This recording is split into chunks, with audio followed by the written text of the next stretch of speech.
जलसिंचनामध्ये तंत्रज्ञान व विज्ञानाची मोठ्या प्रमाणात क्रांती झाली असली तरी संस्थान काळात राजर्षी शाहू महाराजांनी राबवलेली जलनीती ही देशाला आजही दिशादर्शक असल्याचा सूर राधानगरीच्या परिसंवादात उमटला। पाटबंधारे विभागाच्या वतीने श्री शाहू महाराज व त्यांचं जलसिंचन धोरण या विशेष परिसंवादाचं आयोजन केलं होतं। अध्यक्षस्थानी कार्यकारी अभियंता सौ स्मिता माने होत्या। यावेळी बोलताना ज्येष्ठ विचारवंत डॉक्टर जे.के. पवार म्हणाले की शाहू महाराजांची जलनीती ही सर्वसामान्य प्रजेला केंद्रवर्ती ठेवून केलेली होती। ही जलनीती क्रांतिकारक अशीच असून त्यातही शेती साक्षरतेला अधिक महत्त्व असल्यानं समाजाचं अर्थकारण वाढतच गेलं। डॉक्टर चंद्रशेखर कांबळे यांनी आज पाण्यावरून प्रादेशिक वाद व संघर्ष होत आहेत, मात्र शाहू महाराजांना शतकापूर्वी या पाण्याचं भविष्य समजलं होतं। वर्तमानातील जलप्रकल्प त्यांची गळती पाहता तुलनेत गुणवत्ता हाच शाहूंच्या जलकार्याचा निकष होता। त्यांनी माती आणि पाण्यात केलेली गुंतवणूक काळाच्या दृष्टीनं अत्यंत महत्त्वाची आहे अशी मांडणी केली।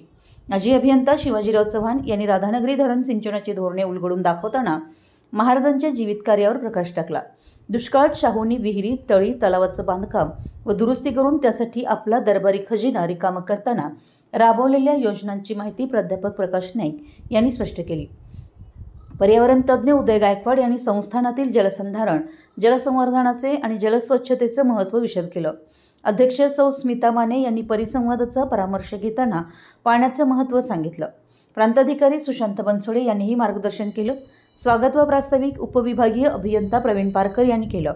यावेळी तहसीलदार अनिता देशमुख, समीर निरुखे, हर्षल जाधव, प्रतिभा कासार, अभियंता प्रशांत कांबळे, सचिन भाटळे, नंदकुमार सूर्यवंशी आदी मान्यवर उपस्थित होते।